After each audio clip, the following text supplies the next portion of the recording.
Okay, what's up mga kusina? Matik na. Natay foreground ka no.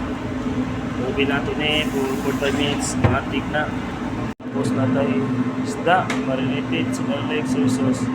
Matik na. Natay corn, ball. Matik na.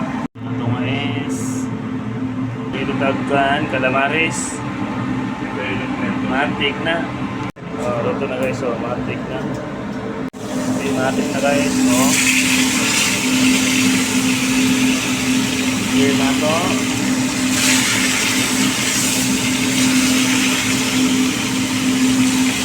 Okay guys, ito ang isda guys. Matik na. Nara guys, luto na itong pork ground. Matik na. Okay, luto na guys. Serve na ito. Matik na. Okay, mga itong pork guys. Matik na. Serve na ito. Itong dinner ground. Thank you for watching. Kusina ni Glenn. Matik na.